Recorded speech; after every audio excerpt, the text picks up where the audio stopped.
70% ya wale watu wa port ambao ni Wasomali wametuunga sisi mkono. Kwa hivyo alhamdulillah.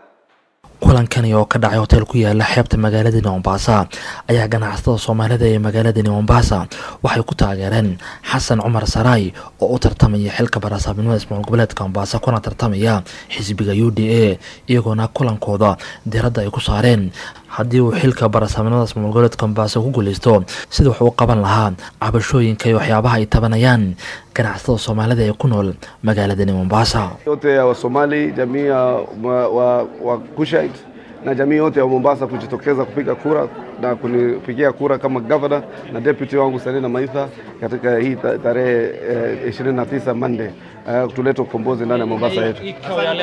Hii kikao cha leo ilikuwa tunajadili maslahi ya jamii ya Wasomali kama ambavyo vile tunajadili maslahi ya jamii zote kama maslahi ya biashara wa Barana wa Kushite wote ili kujua vile tunaweza kuimarisha biashara, kuimarisha masuala ya kimaisha, wakilishi na kadhalika. Kwa hivyo sisi tuko na imani kwamba tutaleta mabadiliko na kuleta ile serikali ambayo itahusisha kila mtu na kufanya uwepesi hali ya kufanya biashara ndani ya Mombasa. Inshallah. Siku ya uchaguzi inshallah ni Jumatatu tarehe 29 na tunaomba jamii ya Kushite, jamii ya Wakenya wote ambao wanaishi Mombasa wajitokeze kwa wingi ili na waomba kura yenu kama governor wa Mombasa inshallah. Shukrani. kulankan ayaa sidoo kale waxaa goobjoog ka ahaa qaar ka mid ah siyaasiyiinta Soomaalida ee ismaamul goboleedka Mombasa ee xilalka kala duwan doorashadii dhawaan la soo gabagabeeyay oo tartamay. qaar ka mid ah ka soo qaybgalayaashii kulankan ayaa iyaguna waxa ay sheegeen in rajo weyn ay ka qabaan haddii uu Xasan Saray ku guuleysto xilka barasaabka ismaamul goboleedka Mombasa inuu wax badan ka qaban doono waxyaabihii ay u gudbiyeen iyo ballanqaadkii uu haatan la galay.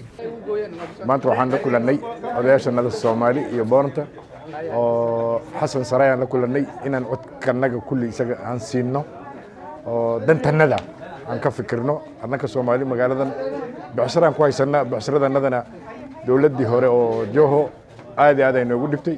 maanta waxaan go'aansanay inaan la kulanno Xasan Saray inuu isaga wax ka bedeli karo aan maanta noo ogolaaday inaan la kulanno. maanta waxaan isku nimid oo aan la shirnay Soomaalideena Mombasa gabanaha Xasan Saray anagoo Soomaalida iyo Booranta magaaladan joogta iyo odayaashoodii iyo culummadoodii iyo haweentii waxaan isku afgaranay inaan qaadno gabanaha Saray taariikh 29 bishaan soo socota Isniinta haddii Ilaahay idmo.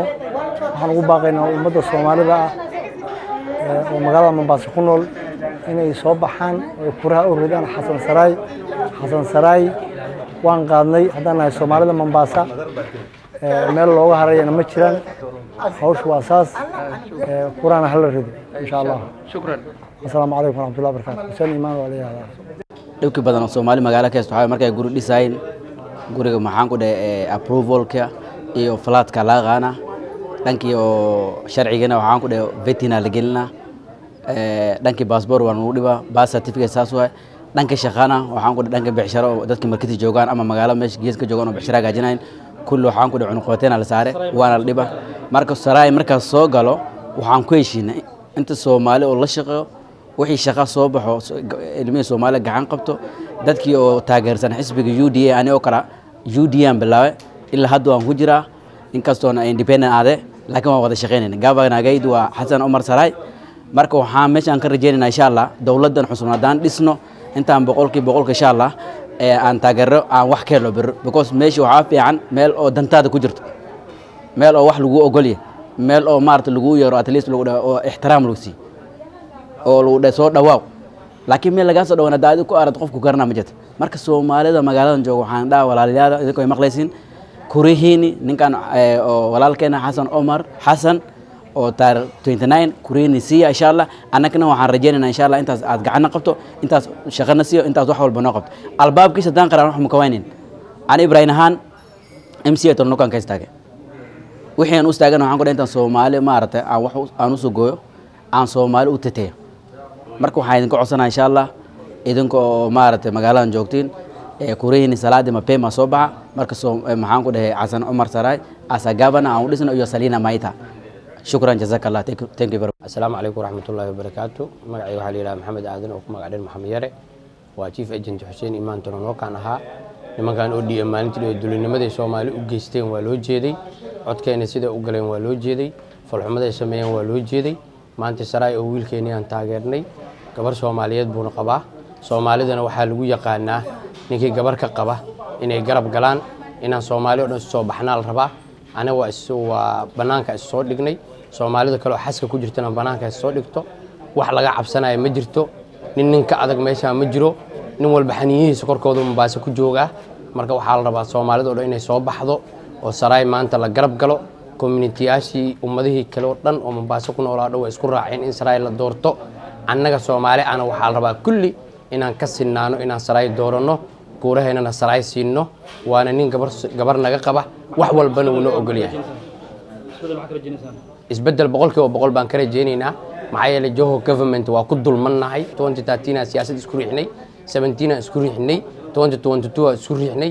ninkaana Soomaali ka mid ah, jeexeena waaye, gabadheena ilmee u dhashay, ilmaheena qayb ka miduu dhalay.